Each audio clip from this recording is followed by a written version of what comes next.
And not many women, even black women, were scientists at the time, but it was what she wanted to do regardless. She graduated from high school at just the age of 16 years old, and she attended Stanford, where she double majored in chemical engineering and African and Afro-American studies.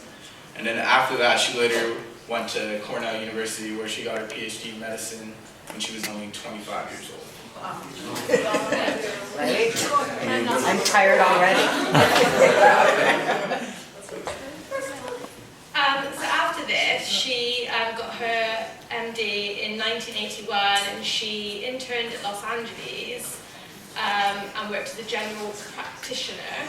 I got that right? For the next 2.5 years, she was the area Peace Corps medical officer, and she also taught and did medical research. During her time at Cornell, she found time to expand her horizons by studying in Cuba, Kenya, and working in a Cambodian refugee camp in Thailand. And then this is just something extra that we found out about her, which I thought was quite key to, like, especially nowadays and everything's going on. Jemison and police brutality. Jamie, do me a favor, stand up. Thank you, honey. Hey.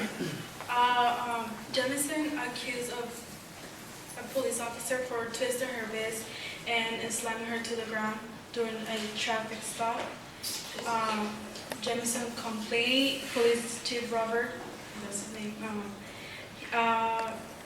he emotionally mistreated her, and she was arrested on a speeding warrant Saturday.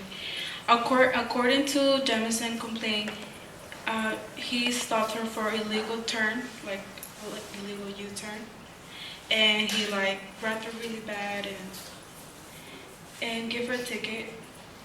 For failing to pay a speeding ticket, the officer told Jemison she was under arrest. She got the ticket and got arrested for that, and also her attorney, Rusty Hurden, said Jemison threw down her car keys in disbelief when the officer started to handcuff her. She reached down to pick up her keys. When she does that, he grabs her left hand, knocking her down, her wallet and paper out of it, twists her wrist and throw her arms up behind her back.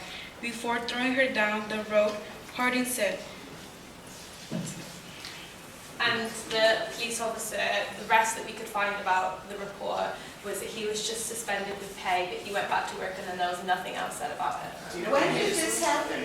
Yeah. It happened like 2 years after she actually went into space. It was like really... So you can have a PhD in medicine, you can double major at Stanford, you can go to Cornell, you can go to space, you can be a Peace Corps volunteer, all these fabulous things, but because she's black, she's still getting You know, it kind of reminds me of that professor, I forgot what university, at Harvard. but he locked his house keys in the house and was trying to get in, and the officers came and was asking him questions, and even though he was a professor, a well-known professor at the university, they still arrested him for trying to get into his own house. Interesting, right? Yeah, absolutely. Just kind of crazy. That was interesting. All right, sorry, go ahead. Alright, Jemison notes that being both a minority, being African American, and also being a woman, with its fair share of adversity, nothing that majoring in engineering as a black woman wasn't always easy. She said in an article published by the New York Times that some professors just pretended that she wasn't even there, or when she would ask a question, they would just think it was a dumb question. You know, teachers sometimes say there's no such thing as dumb questions, but there are. But there are. So here's the thing: when she would ask a question, the teacher would say, "Oh, that's such a dumb question." Then maybe a white male would ask the same question, and the professor would say, "That's a very astute observation." I don't even know what astute is, but it's a very astute observation. But yeah, so basically, even going to school, she was getting her double majors, and even going on to get her PhD, her professors still treated her like she was just some uneducated African American, which to me is just terrible. Yeah, here we have a video.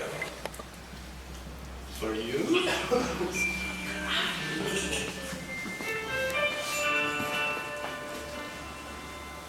I grew up in the 60s, and I lived on the south side of Chicago.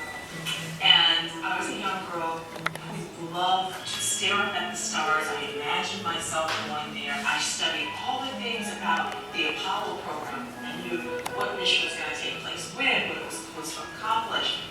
I decided to go to medical school because I wanted to do something called biomedical engineering. While I was in medical school, I had the opportunity to go and work at Camp Marine refugee camp. I went to study group in Cuba, my daughters in East Africa. But I still wanted to go into space, so I applied. I picked up the phone. I called down to Johnson Space Center. I said, I would like an application to be an astronaut. They didn't laugh. I turned in the application.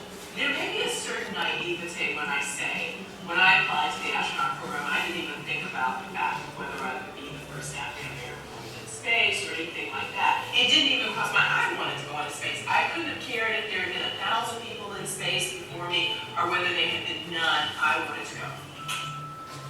I thought it was important to take to space with me things that represented people who sometimes are not included. So I took a poster of Judith Jamison performing the dance cry. I took a Bundu statue, which was for the Women's Society in West Africa. I took up a flag for the Alpha Kappa Alpha sorority, the oldest African American women's sorority in the United States, because they hadn't been included, and I thought that was an important thing to do. For me, the experience was one that made me feel very connected with the universe. I felt my being was as much a part of this universe as any stars in the sky. It helped me to recognize that right now, we're in space. This Earth is part of that universe. That was my grand connection. And then I looked down and I saw Chicago. I thought about the little girl who had, as soon as she would go into space, what would my younger self have thought if she met me? And I think she would have been too.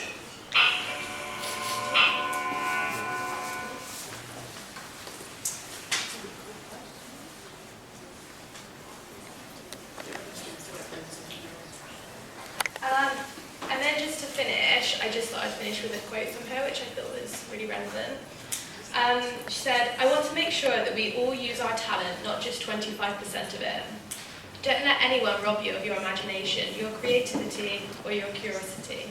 It is your place in the world. It's your life. Go on and do all that you can do with it, and make it the life that you want to live. Great, thank you.